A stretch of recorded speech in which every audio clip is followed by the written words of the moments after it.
Bonjour à toutes et à tous, c'est l'émission L'eau à la bouche. J'espère que vous avez passé de joyeuses fêtes de fin d'année. Je vous souhaite à toutes et à tous une belle année 2021. Aujourd'hui, je vous propose de prendre du temps pour questionner notre relation au monde ou à la nature. Je me dis qu'en ce début d'année, ça peut être notre bonne résolution commune à toutes et à tous. Je me dis qu'après l'année 2020 que nous venons de vivre, réfléchir à un autre monde peut nous aider à traverser cette période plutôt angoissante. Je me suis rendu dans le haut du département de l'Hérault pour rencontrer Alain Leva-Vasseur, chez lui, dans un hameau en pleine nature. Ce cadre particulier lui a inspiré une nouvelle philosophie qu'il nous partage aujourd'hui. Bonjour Alain. Bonjour. Alors Alain, tu nous parles d'une nouvelle philosophie, mais en quoi la philosophie que tu proposes est nouvelle dans la société et dans le monde d'aujourd'hui? Voilà. Et elle est nouvelle parce que cette nouvelle philosophie, cette philosophie est basée sur le fonctionnement de la vie. Jusqu'à maintenant, dans l'ensemble, il y a des grands philosophes et plein de gens très intelligents qui ont réfléchi, mais qui ont imaginé des choses, qui ont imaginé comment les êtres humains devaient vivre, qu'est-ce qui serait souhaitable de faire. La démarche de cette philosophie, elle est différente, c'est que c'est l'observation du fonctionnement de la vie qui informe, qui guide la philosophie que nous devons avoir, de quelle manière nous devons vivre. Parce que la vie, ce n'est pas quelque chose. Nous, on a l'impression que la vie, c'est comme un carburant qui ferait fonctionner une machine, mais la vie, elle a des programmes, elle obéit à des programmes. La vie, elle anime le vivant, mais elle a un but. Donc, on va mieux comprendre tout ça. Donc, elle est nouvelle parce qu'elle est basée sur le fonctionnement de la vie. Elle est nouvelle parce qu'elle se base sur la compréhension de la réalité. La réalité, c'est quelque chose qui paraît euh, secondaire pour les gens, c'est-à-dire chacun croit ce qu'il a envie, mais c'est fondamental. Une société adulte doit se baser sur la réalité des choses. On ne doit pas se baser sur des croyances. C'est incroyable, disons, qu'encore à notre époque, qui se croit très évoluée, il y a des guerres de tous les côtés à cause de croyances. Des gens basent leur vie sur des croyances, des choses dont ils n'ont aucune certitude, et ils se basent là-dessus. Ils sont prêts à s'entretuer par rapport à ça. C'est terrible.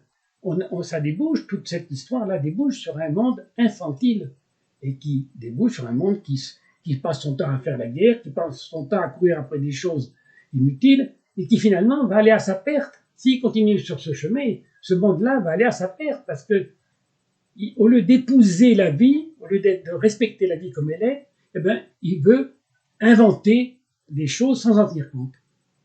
Alors c'est aussi une nouvelle philosophie parce que elle est basée sur l'épanouissement. C'est là aussi une différence fondamentale avec ce qui existe. Aujourd'hui, les philosophies ou les manières de vivre sont basées sur la maîtrise, sur la discipline. On voit le zen, même dans le bouddhisme, il y a beaucoup de ça, dans beaucoup de choses, où on s'est basé sur des croyances dont on ne sait pas du tout. On sait bien que ces croyances elles sont imaginées aux trois quarts, mais en plus, c'est que, disons, c'est la maîtrise. On doit faire comme si, on ne doit pas faire comme ça. Et quelqu'un qui se conduit bien dans cette société, c'est quelqu'un qui est bien maîtrisé. Alors que cette philosophie, elle nous dit au contraire que c'est l'épanouissement des individus qui va apporter le bon comportement. C'est-à-dire que les êtres humains, ils sont faits pour vivre, et s'ils peuvent vivre, ils se conduiront naturellement en harmonie avec les autres. Parce que ce qui est naturel, c'est l'amour, c'est de s'aimer, c'est d'avoir des amis, c'est d'avoir de bonnes relations. Donc, toutes les difficultés viennent au contraire qu'on crée un monde de gens frustrés. C'est difficile à croire parce que, disons, c'est tellement ancré dans les habitudes, les gens ont tellement l'habitude, ont tellement le sentiment d'être normaux, d'être comme il faut, ils ne se rendent même pas compte qu'en fait, ils sont conditionnés depuis leur naissance avec des tas de choses. Rien n'est fait pour qu'ils puissent s'épanouir, rien n'est fait pour qu'on les reconnaisse en tant qu'individus particuliers. Et donc, à la fin, on aboutit à ce monde-là, avec de la violence, avec des guerres, avec des gens qui passent leur temps à être plus les uns que les autres. Voilà. Donc, la grande différence de cette philosophie, c'est qu'elle est basée sur l'épanouissement, avec la compréhension que la vie, elle est bien faite. Si les problèmes y viennent, qu'on ne la respecte pas comme elle est, si on la respectait comme elle est, tout se mettrait en place. Donc, la nouveauté, c'est l'épanouissement. Elle est nouvelle aussi parce que, disons, on prend toute la réalité, c'est-à-dire, on prend la science, on prend la psychologie, la spiritualité, et on cherche à comprendre la vie dans toutes ses facettes. Parce que les gens qui sont scientifiques et puis qui oublient complètement la psychologie ou la spiritualité ne peuvent pas comprendre la vie. Parce que là, ces différentes facettes, ce sont différentes facettes d'une même chose. Donc, si on se base que sur le spirituel, ça n'est pas suffisant. Mais surtout, on ne se base pas sur le spirituel actuellement. On se base sur le religieux. Et donc, là aussi, la grande différence de cette philosophie, c'est qu'elle sort du religieux pour s'ouvrir au spirituel. C'est-à-dire, le spirituel, c'est le sentiment qu'il y a bien quelque chose de plus, qu'il n'y a pas que le physique que l'on voit. L'amour, c'est pas une chose qu'on peut analyser avec des thermomètres. Et pourtant, et la spiritualité, le contact avec quelque chose d'autre, c'est une réalité. Quand on comprend la réalité, on voit que ça c'est une partie de la réalité. Mais, disons, quand on se base sur des croyances, ben, tout ça, ça n'existe pas. Et surtout, on a d'un côté les scientifiques qui, eux, étudient comme si on n'était que des choses techniques, comme des cailloux qui sont devenus intelligents, pour ça n'était que de la matière qui est devenue intelligente. Mais il est évident que la vie, elle est animée. La vie, elle a une dimension spirituelle. Donc, la différence avec cette philosophie, c'est le lien avec toutes ces facettes. C'est aussi parce que cette nouvelle philosophie, elle apporte une autre image de l'évolution. Et ça, c'est très important à comprendre. C'est-à-dire que nous, on a l'impression que évoluer, c'est lire beaucoup de livres, c'est lire les grands penseurs, c'est faire ci ou ça, et puis on développe beaucoup de choses, beaucoup d'informations dans notre cerveau. On a l'impression qu'on est devenu très intelligent et très évolué.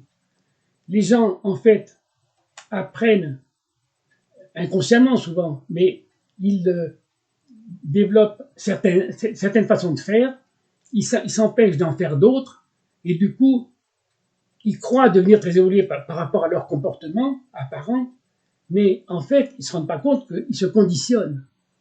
Ils se conditionnent parce qu'ils font plus certaines choses, ils sont pas à l'écoute de ce qu'ils sont, ils maîtrisent, ils décident. En fait, la vie en eux qui voudrait s'exprimer, bien, ils veulent la commander, la diriger. Donc, l'évolution, au contraire, c'est, vous savez, quand vous grandissez, par exemple, vous ne faites pas d'effort pour grandir. Si les conditions sont réunies, vous grandissez, ça grandit. Eh bien, l'évolution, elle doit être pareille. On ne doit pas chercher à être plus évolué. Ça, c'est l'ego qui veut être plus évolué parce qu'on se compare aux autres. C'est pas ça le but. Le but, c'est de vivre. Et c'est le fait de vivre notre vie qui fait qu'on évolue, en se basant sur la réalité. Si on se base sur des choses imaginaires, on ne peut pas évoluer. Bien sûr. Voilà. Donc, ce sont tous ces points qui font que c'est fondamentalement une nouvelle philosophie, parce qu'elle apporte des choses qui, pour l'instant, auxquelles on ne répond pas pour l'instant. Voilà. Donc, si vous voulez, je vais développer dans les points précis de cette nouvelle philosophie. Loin des promesses de paradis ou de nirvana pour un futur éventuel, c'est la réalisation ici et maintenant du potentiel de chacun comme intérêt primordial de l'individu, comme base indispensable pour une société harmonieuse et comme participation à l'évolution humaine. C'est-à-dire, pour chacun, ça n'empêche pas, disons, de faire plein de choses, mais le but qu'on doit intégrer, c'est d'épanouir ce qu'on est. Le but de la vie, le bonheur, c'est d'épanouir ce qu'on est. Tout le reste, ce sont des illusions. Le fait d'avoir cette démarche, si la société est constituée de gens pour cette démarche, ça change tout. Parce qu'on ne cherche pas à être plus que les autres, toute notre société elle est faite sur le paraître. Et c'est un drame, parce qu'on passe beaucoup d'énergie, beaucoup de violence en découle, beaucoup de choses. Ça perturbe toute cette société qui est incapable de devenir harmonieuse, parce que elle est toute basée sur le paraître, sur la compétition, sur la concurrence, sur le rapport de force. Si je cherche à être moi-même, j'ai pas besoin. Au contraire, l'autre, il m'enrichit de ce qu'il est. Il n'est pas un concurrent, il n'est pas. Oui, c'est au contraire. Disons, je vais l'aimer naturellement, parce que c'est ça qui est naturel. Donc, ce faisant, c'est-à-dire, j'évolue moi en épanouissant ce que je suis, je crée en même temps, je participe à une société qui devient plus harmonieuse, et je participe à l'évolution humaine, parce que c'est le dessein de la vie. Le dessein de la vie, c'est qu'on évolue. Et encore, c'est un des drames de nos sociétés, qui ne cherchent pas à faire évoluer les gens, de toute façon, qui ne les fait pas évoluer, et donc les gens sont frustrés, sont malheureux, souvent ils ne savent pas pourquoi ils sont malheureux, mais ils sentent bien qu'il manque quelque chose, il manque de la vie, parce qu'on est fait pour vivre. Alors, cette réalisation individuelle, comme chemin d'évolution pour chacun, non plus par la maîtrise ou la discipline, mais par l'épanouissement. C'est une nouvelle image de la vie par une réconciliation avec la joie de vivre en respectant les forces qui tendent à s'exprimer en nous. Les trois quarts des choses que l'on voit, les religions ou les choses comme ça, nous empêchent de faire beaucoup de choses. On nous explique, un grand penseur intelligent nous a dit, il faut faire comme ci, il ne faut pas faire ça. Alors on fait ça, puis on a l'impression qu'on est plus évolué. Non, non. Cette philosophie, elle nous accepte dans tout ce qu'on est parce qu'elle sait que la vie, elle est juste en fait. Et donc, on peut exprimer et être dans la joie de vivre, naturellement. Cette nouvelle philosophie, c'est la compréhension que la vie est une énergie qui doit s'exprimer chez chacun à travers un potentiel particulier et que ce sont les freins à cette expression particulière qui empêchent une bonne construction psychologique par choix physique et engendrent les dérèglements et les mauvais comportements. Donc c'est bien clair, on l'a déjà expliqué.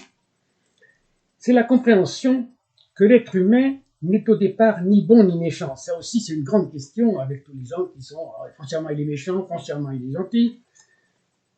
L'être humain n'est ni bon ni méchant. Il est là pour vivre. Simplement, s'il est accueilli, respecté, aimé, alors il peut s'épanouir, devenir réellement adulte, vivre à sa mesure, et que dans ce cas, il le fait naturellement en harmonie avec les autres. Ça, c'est aussi un point essentiel, et un point essentiel de cette philosophie, c'est que c'est le fait de pouvoir vivre, d'épouser la vie, d'exprimer la vie comme elle doit être. C'est ça qui fait que j'ai le geste juste, et donc que je peux être en harmonie avec les autres. Voilà. Et que la méchanceté, elle vient d'une frustration, elle vient de gens qui n'arrivent pas à vivre une vie intéressante. C'est le respect de l'expression de la vie qui engendre naturellement l'harmonie. Car l'énergie de la vie, qui n'est pas utilisée à son bon usage, crée le sentiment de manque, de frustration, le manque de vraie vie, et en réaction, pousse à des attitudes excessives, à la convoitise, à l'accumulation des possessions et à l'agressivité. En sortant du paraître et de la compétition, en sortant de toute comparaison avec les autres, en quittant même cette volonté d'être important ou évoluer, c'est la rencontre avec la liberté, par le seul désir de bien être soi-même. Être, c'est être soi-même. C'est un sentiment de plénitude par la réalisation de notre potentiel et, à notre dernier jour, la paix par la conscience d'avoir vécu notre vie. Et certainement, l'intuition d'une suite, c'est-à-dire, ça aussi c'est subtil, c'est que il faut qu'on ait réalisé notre vie, il faut qu'on ait cette évolution, et cette évolution, elle nous connecte à d'autres choses. Je pense souvent, je fais la référence à ces Indiens d'Amérique du Nord, mais il y a d'autres peuples, ça doit être pareil, ces gens-là étaient connectés à la vie, connectés à la nature, et donc, quand ils partaient, ils avaient déjà établi des connexions, ils étaient déjà en relation avec autre chose. Quoi? On ne le sait pas, il faut pas le dire, puisqu'on ne le sait pas. On ne veut pas le définir, on ne le sait pas. Personne n'est revenu. Mais, il est indéniable qu'il y a quelque chose. Il est indéniable que le fait d'évoluer, et le fait d'évoluer dans la réalité de notre connexion avec la nature, avec la vie, ça ne connecte qu'avec autre chose. Et donc, à ce moment-là, la mort n'est plus du tout le même problème. C'est qu'on est déjà prêt à cette autre chose. Donc, cette nouvelle philosophie, c'est une réconciliation entre la science et une spiritualité adulte. Par le déconditionnement à la fois du religieux, car le conditionnement religieux, si on l'étudie profondément, d'abord, c'est une aberration de croire à des choses dont on n'a aucune certitude, qui ont été inventées aux trois quarts. Mais en plus, il y a beaucoup de marques, de beaucoup de choses. C'est comme si ça avait été fait. Je ne veux pas être méchant avec ceux qui ont des religions. Mais enfin, ça a été fait par les puissants pour dominer les petits. Ça a été fait pour cadrer les gens, pour pas qu'ils embêtent le monde. Mais au fond, il y a des tas de choses ça nous inocule des choses. Au fond, on a le péché en nous, on a la méchanceté en nous, et qu'il faudrait se faire pardonner. Il faudrait tout ça, ça crée, ça a une influence psychologique, même pour ceux qui ne vont pas à l'église. C'est toute la société qui est organisée sur ça, ce qui fait que finalement, ça nous inocule des tas de choses qui nous empêchent d'être bien après. Donc, il faut éviter ces conditionnements. Il faut éviter aussi les blocages de beaucoup de scientifiques. Il y a beaucoup de gens qui se réclament de la science. Heureusement, il y en a de plus en plus qui souffrent aujourd'hui, mais il y a beaucoup de gens qui se réclament de la science et qui sont fermés à toute dimension spirituelle. Ils sont prêts à inventer des choses saugrenues. Disons, on nous a dit que l'origine de l'univers c'était le Big Bang. Maintenant, il commence à évoluer. Je vois de plus en plus des gens qui disent autre chose. Mais il est évident que le Big Bang ne peut pas être l'origine de l'univers. Autrement, s'il n'y avait rien avant, rien n'a pu exploser. On nous dit que l'origine de la vie, ça est apparu dans l'eau, mais une chose aussi sophistiquée que la vie ne peut pas être apparue toute seule dans l'eau. La vie, elle était intelligente dès le début. Comment elle a fait pour être intelligente depuis le début? La vie, elle obéit à des programmes. Tout ce qui vit obéit à des programmes. Qui a mis les programmes? Comment elle a fait au départ? Elle n'a pas pu, comme ça on nous dit, par sélection, c'est impossible. Quand on voit la complexité du moindre être vivant, et encore plus d'un être humain, des choses comme ça, c'est tout à fait impossible. Donc, souvent, les scientifiques répondent à des choses, inventent des réponses parce qu'ils ont une peur bleue de tout ce qui pourrait être spirituel. Ce qui est terrible, c'est que aujourd'hui encore, les scientifiques confondent le spirituel et le religieux. Ça veut dire, je vois souvent sur Internet, on voit des trucs, pour contester le spirituel, ils vont chercher des choses dans la Bible ou dans des choses comme ça. Mais ça, la Bible, on sait bien que c'est quelque chose qui a été créé par des êtres humains. Mais qu'on se pose des questions sur la vie, sur l'amour, sur qu'est-ce qui anime les êtres humains, ça serait plus intéressant qu'ils nous répondent vraiment, c'est quoi la vie? Alors la vie. Voilà. Donc, c'est oui, à la fois du religieux et des blocages de beaucoup de scientifiques, il faut s'ouvrir sans a priori sur la réalité concrète et subtile et pouvoir ainsi la rencontrer de manière juste. C'est-à-dire qu'on ne peut pas comprendre la vie, on l'a dit un peu tout à l'heure, on ne peut pas comprendre la vie si on fait abstraction d'une partie de ces facettes de la vie. C'est une réconciliation entre la psychologie et le développement personnel par l'abandon des notions de péché, de purification, de négation de nos aspirations naturelles pour retrouver le plaisir de vivre. Il faut sortir de tous ces trucs-là pour retrouver le plaisir de vivre parce qu'on est fait pour ça. Et donc, plus on sera en connexion avec la vie, plus on sera équilibré, plus on sera heureux et plus on sera harmonieux avec les autres. C'est la paix, cette nouvelle philosophie, Elle apporte la paix par une réconciliation de l'humain avec lui-même, par le respect et la reconnaissance des forces de vie qui l'animent, et par une concordance entre son intérêt et l'intérêt collectif. Nous, on est dans une société où notre intérêt, il est en contradiction avec l'intérêt collectif. Les autres, l'extérieur, est toujours quelque chose de difficile par rapport à nous. Alors que finalement, quand on comprend que notre épanouissement, il est l'intérêt aussi des autres, et il est l'intérêt de la société, quand la société poursuit un but louable, c'est-à-dire l'épanouissement des individus. Et finalement, c'est l'intérêt de tout le monde, et c'est ça qui permet à l'évolution humaine. Alors c'est un monde équilibré parce que, en respectant l'expression naturelle de la vie, les femmes et les valeurs féminines peuvent prendre leur vraie place, différentes, mais aussi importantes que celles des hommes et des valeurs masculines. C'est encore un point impératif, il n'y aura jamais une société harmonieuse, il n'y aura jamais un monde meilleur, tant que les femmes ne pourront pas trouver leur place naturellement. C'est-à-dire aujourd'hui, les femmes de plus en plus prennent leur place, à la force du poignet, elles prennent leur place. Mais du coup, parce qu'elles utilisent souvent les forces masculines, elles utilisent les moyens des hommes pour s'imposer malgré tout. Mais on perd toute la richesse du féminin.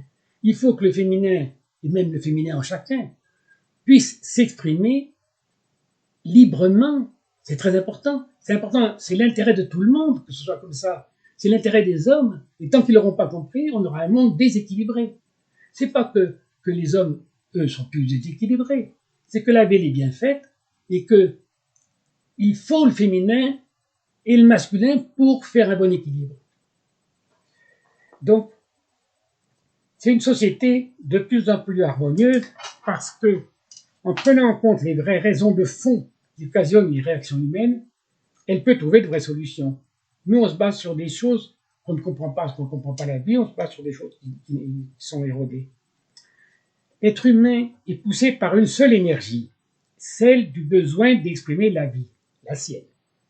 Mais malheureusement, un enchevêtrement de croyances, de conditionnements et de traumatismes psychologiques l'empêche de pouvoir réellement le faire, de pouvoir s'épanouir. Alors chacun réagit comme il peut. Ce n'est pas la vie qui est en cause, mais une manière de vivre qui ne permet pas cet épanouissement. Cette nouvelle philosophie est une démarche solide parce qu'elle n'est pas une nouvelle construction mentale. Ce n'est pas l'imagination d'un type plus intelligent que les autres. Mais c'est une réconciliation avec les lois de la vie que tout le monde peut vérifier. C'est une démarche adulte parce qu'elle ne se fonde pas sur des illusions ou des croyances, mais au contraire cherche à toujours mieux comprendre la réalité, avec cet esprit libre qui permet de retrouver la cohérence entre la science, la psychologie et la spiritualité, et ainsi mieux comprendre notre place dans le tout, mieux comprendre notre place dans le tout. Un esprit libre qui est la porte impérative vers la véritable intelligence. Ça aussi, c'est essentiel. On voit beaucoup de gens qui ont des cerveaux très performants, qui ont beaucoup de capacités, mais qui finalement ne sont pas réellement intelligents parce qu'ils ne voient pas la réalité. C'est-à-dire qu'il faut absolument avoir un esprit libre pour l'avoir. Celui qui réfléchit alors qu'il a une religion, il réfléchit à travers sa religion. Et inconsciemment, moi je discute avec des gens qui ont... j'ai un ami qui est musulman, et c'est un garçon intelligent, mais quand ça bloque là sur la religion, le cerveau ne veut plus y aller. Parce qu'il y a des choses qu'il faudrait qu'il admette, qu'il remettrait en cause. S'il est catholique ou il est bouddhiste, c'est pareil. C'est-à-dire qu'il nous faut avoir un esprit libre pour pouvoir aller n'importe où se trouve la réalité. Si les choses sont comme ça, j'y vais. Je n'ai pas à choisir que 2 fassent 5. Non, non, ça fait 4. Donc, cette nouvelle philosophie, c'est une nouvelle dimension de l'être, participant en conscience à son évolution, en s'intégrant dans l'évolution de la vie. Voilà. Donc, je crois avoir à peu près répondu. Voilà. Il a développé le sujet. Voilà. Si toi, Mathieu, tu vois des questions que tu peux me poser pour compléter cette information.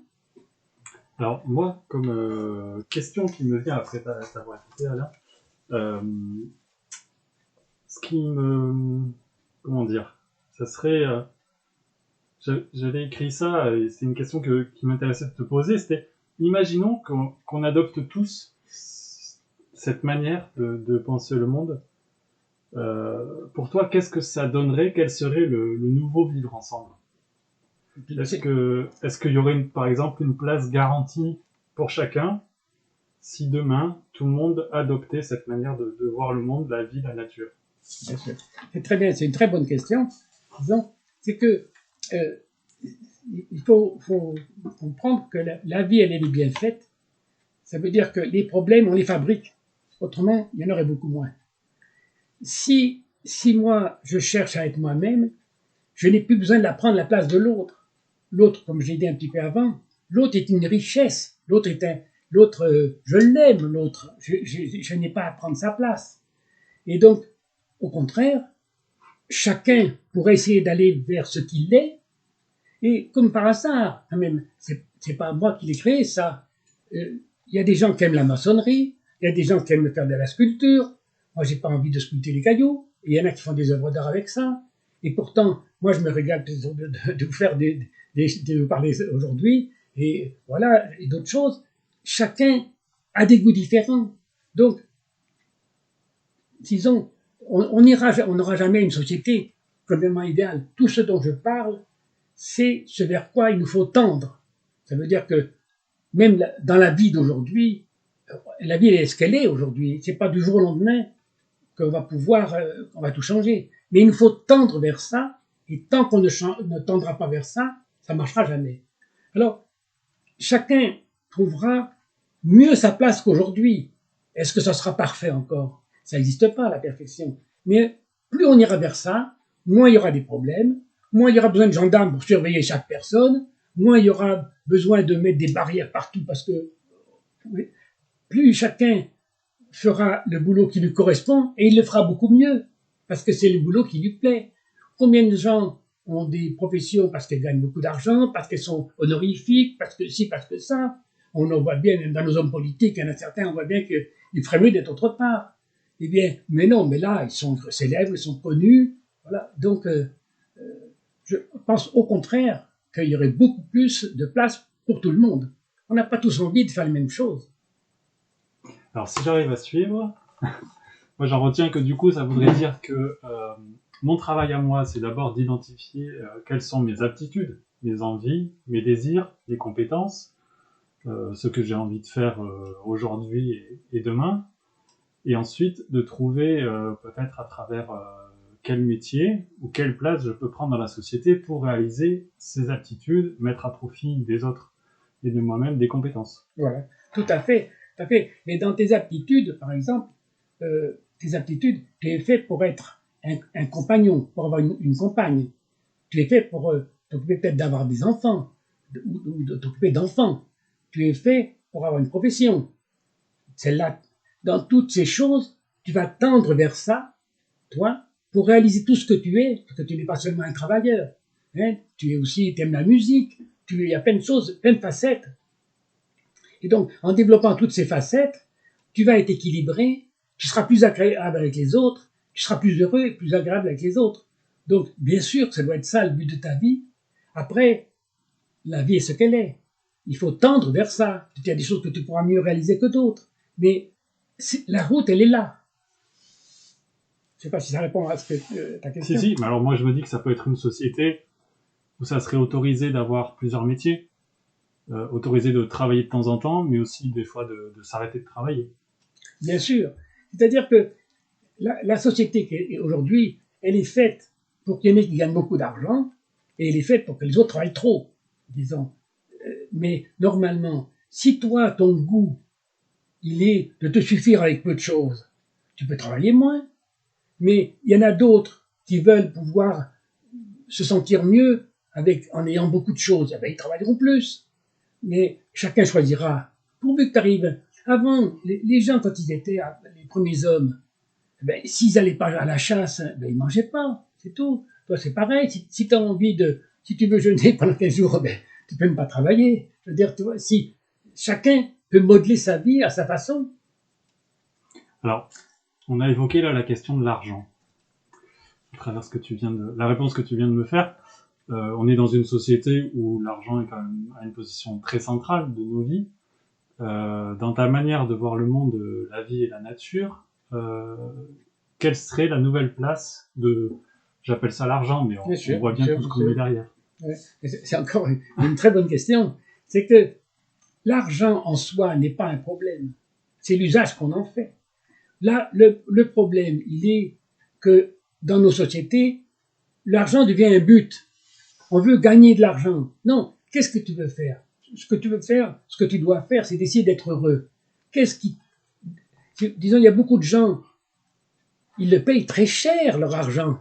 Ils le payent très cher en rapport avec les autres, en difficulté, en stress, en mille choses qui leur gâchent la vie à la fin. Ça coûte trop cher. Non, non. Vise d'être heureux et, bien sûr, tout ne tombe pas du ciel. Donc, il faudra que tu travailles. Et l'argent n'est pas un problème. C'est pratique. On ne peut pas, pour acheter une voiture, on ne peut pas amener des fruits et des légumes. Donc, l'argent est très pratique. C'est l'usage qu'on en fait. Alors, j'ai envie de revenir sur un autre point de tes propos. À un moment donné de ton développement, tu as dit, bon, je reformule, hein, mais disons, l'amour est naturel, et puis un petit peu après, tu as dit l'harmonie est naturelle. Et pour autant, moi, quand j'aurais envie de dire, la nature n'est pas que amour, la nature n'est pas que harmonie. Alors, c'est encore un point très important, et c'est une bonne question. C'est-à-dire que, parce que justement, je n'ai pas trop abordé ça, c'est que il y a, disons, nous, les êtres humains, on a une grande partie animale, on a beaucoup de choses qui fonctionnent comme les animaux, mais on est appelé à devenir des vrais humains. Ça veut dire que le fait d'aller sur la bonne route, le fait d'aller vers cet épanouissement, vers tout ce qu'on a dit, ça va développer l'humain en nous. Pour l'instant, on voit des gens, disons, les animaux des fois sont plus futés, quoi, disons, c'est-à-dire on demande à quoi leur sert leur cerveau. Le cerveau, il nous sert à mieux vivre, il doit être au service de la vie, il ne doit pas être au service pour inventer d'autres manières de vivre. Le cerveau, il est fait, il doit être au service de la vie. Donc, disons, je perds un peu le fil. Ta question, c'était, disons, reprécise-moi un peu. Tu disais que l'amour est naturel, l'harmonie est naturelle. Mais pour autant, la nature n'est pas que amour et n'est pas que harmonie. Bien sûr. On peut aussi voir d'autres choses bien sûr, il y a beaucoup moins belles. Bien sûr. Mais d'abord, disons, là, c'est pas la violence en soi n'est pas le problème. Le problème, c'est la méchanceté. La violence en soi, si devant un acte, je vois par exemple une personne déréglée qui voudrait faire du mal à un enfant ou à une autre personne, peut-être je serai obligé d'utiliser la violence contre cette personne. Mais c'est normal. La non-violence, c'est une mauvaise route, ça. Il faut pouvoir utiliser, il faut être responsable. Il y a des choses qu'on ne peut pas accepter. Mais les êtres humains, plus ils vont aller vers cette route, plus ils vont développer l'humain en eux, et donc ils auront de moins en moins besoin d'utiliser la violence.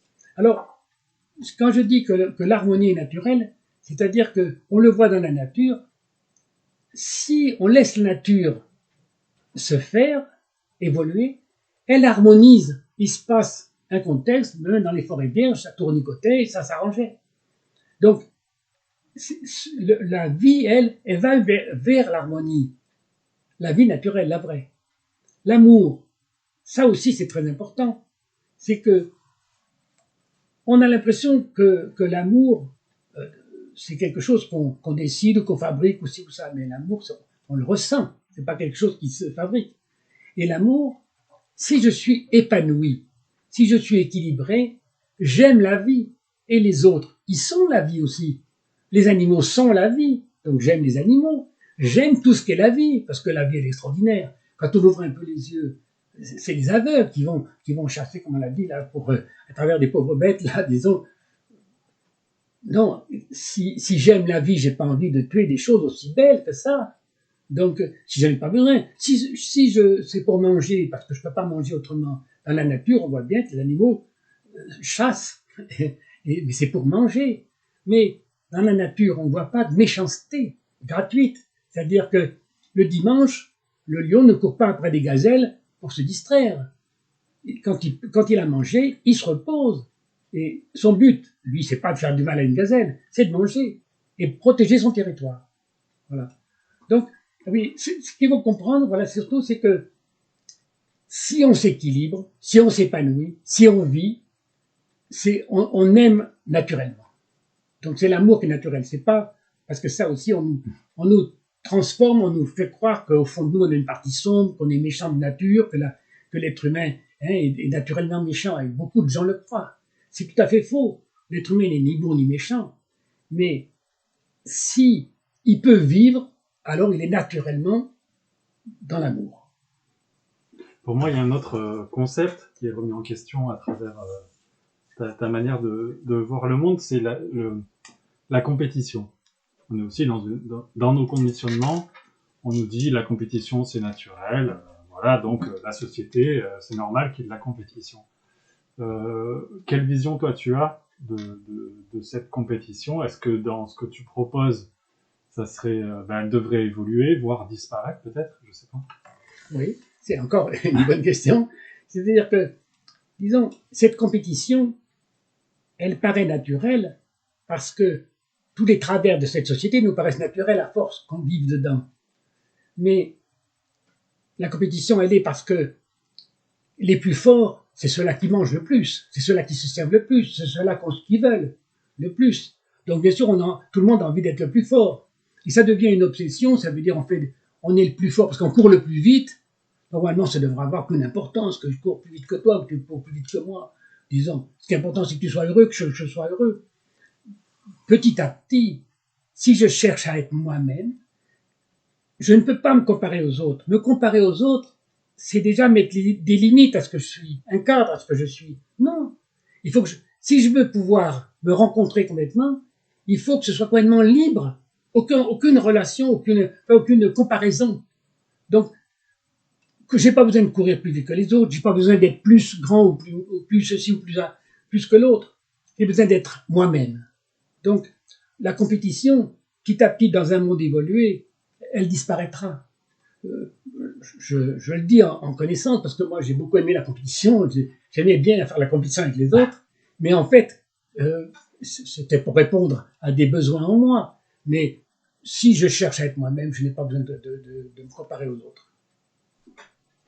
Alors, on est dans une société assez fortement individualiste, voire égoïste par certains comportements, même projection dans cette nouvelle philosophie.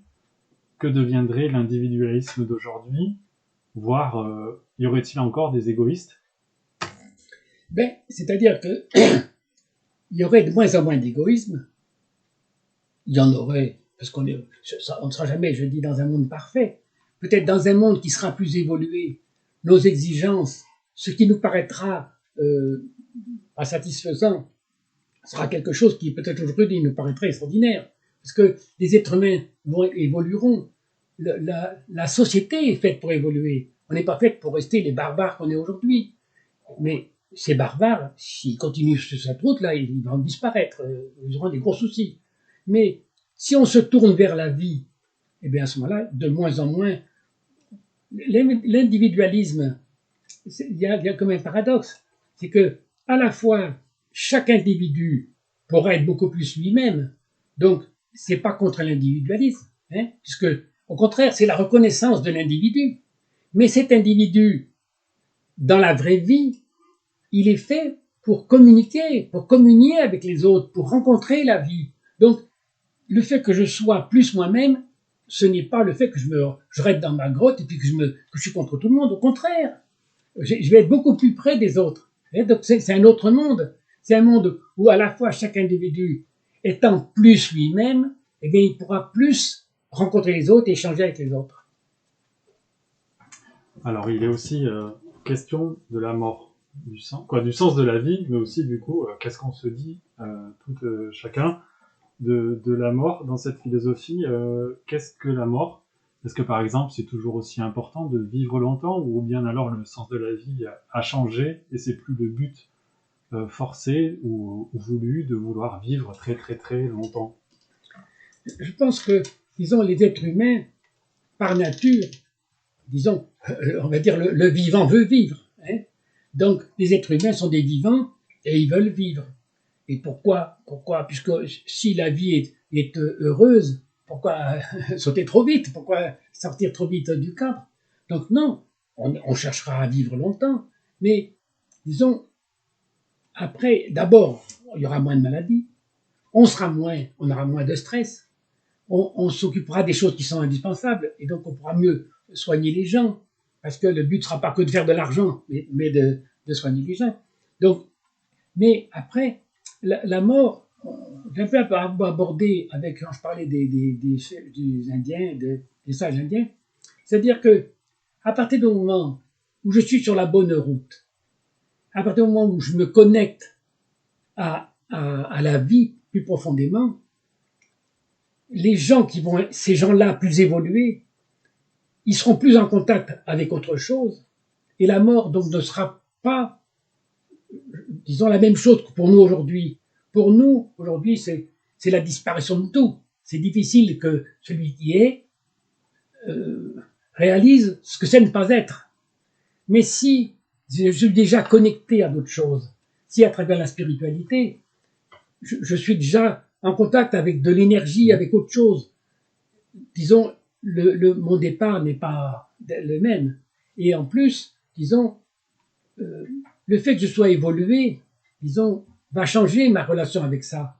Et ce que je voudrais préciser, c'est que, disons, qu'il faut prendre en compte, c'est que ce monde, le monde qui adviendra, on ne peut pas tellement l'imaginer. Nous qui sommes aujourd'hui des gens stressés, conditionnés, perturbés, avec plein de choses, qui n'ont pas pu s'épanouir. Et je précise au passage que je ne parle pas comme un maître moi-même qui aurait tout dépassé, qui aurait plus de soucis. J'ai eu ma vie et voilà. Et donc, mais ce sont les gens qui évolués, qui l'imagineront ce nouveau monde. Ils le fabriqueront un monde peut-être on ne réalise pas aujourd'hui, parce que on pourrait dire, on est les primitifs dans ce monde. Ce monde, il est fait pour évoluer avec des gens qui ont bien plus évolué que nous aujourd'hui. Alors, qu'est-ce qu'ils voudront ces gens-là? La société, ils la feront la nouvelle société. Les gens évolués, il y a des choses qu'ils n'achèteront plus. Tout ce qui sert à rien, tous ces trucs, toute la frime, tout ça, on n'achètera plus. Donc, par contre, on aura plus d'argent peut-être pour acheter d'autres choses utiles.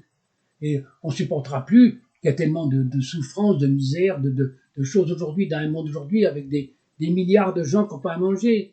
C'est un monde évolué, ça.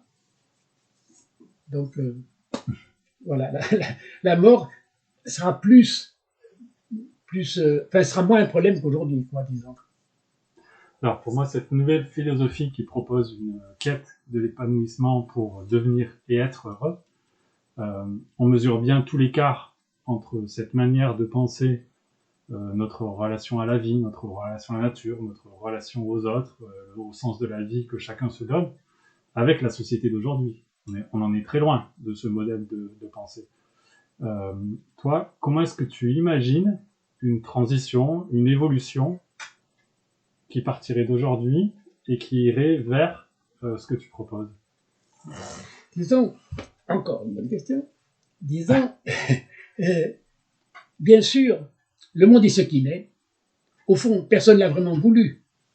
Ce sont des forces, beaucoup des choses, beaucoup le fait du rapport de force, et donc du monde animal, au fond, hein, quand même. Alors que dans le monde animal, il n'y a pas toujours que des rapports de force. Hein. Il y a des rapports de force qui sont assez doux, assez sophistiqués, quand même. Mais en grande partie, c'est le rapport de force. On est dans ce monde-là aujourd'hui. L'autre monde n'apparaîtra pas comme ça du jour au lendemain. Mais si progressivement, chacun en fait le but de sa vie, ce qu'est son intérêt, c'est pas pour être quelqu'un de mieux, c'est pas pour qu'on l'admire ou ceci ou cela, c'est son intérêt, pour être plus heureux, pour réaliser sa vie. Si chacun s'intègre dans ce mouvement, petit à petit, la société va changer. Puisque celui-là, déjà, il n'achètera plus des choses inutiles, il ne cherchera pas à être important, ou il ne cherchera pas à écraser les autres, tout ça. Donc, petit à petit, ça va changer la société. Après, si les gens qui l'ont compris ça peuvent se mettre ensemble pour aussi le transmettre, ben ça irait plus vite. Voilà. Il y a des choses qui vont dans le bon sens. Déjà aujourd'hui, on voit quand même la société. À la fois, il y a des choses qui se dégradent, il y a des choses qui vont dans le bon sens. Donc, disons, ça serait bien que les gens qui comprennent ça se réunissent pour transmettre cette façon de penser. Écoute, merci Alain pour ce partage de cette pensée, de cette manière nouvelle, une nouvelle philosophie, comme tu dis, une nouvelle pensée de voir le monde. Est-ce que tu as essayé de nommer cette manière de penser le monde? Est-ce qu'il y a un mot qui pourrait résumer toute cette pensée? Disons, quand je travaillais là-dessus, je travaillais sur, disons, les amis de la vie, c'est-à-dire être un ami de la vie. Mais je pense qu'il faudrait, comme j'essaie de regarder là sur Internet des choses comme ça, il y a les stoïciens, là, il y a les ceci, les cela. Alors, disons, je sais pas bien encore, disons, je vais y réfléchir. Voilà, on peut laisser de la réflexion sur la manière d'appeler ou de nommer cette nouvelle manière de voir le monde et la vie. Merci d'avoir suivi cette émission. Nous nous retrouverons le mois prochain pour une nouvelle émission. Si vous voulez échanger avec Alain Levavasseur sur sa manière de penser le monde, eh bien, je vous invite à aller sur son compte YouTube pour y laisser vos commentaires, vos réactions, vos questions pour de futures autres vidéos philosophiques.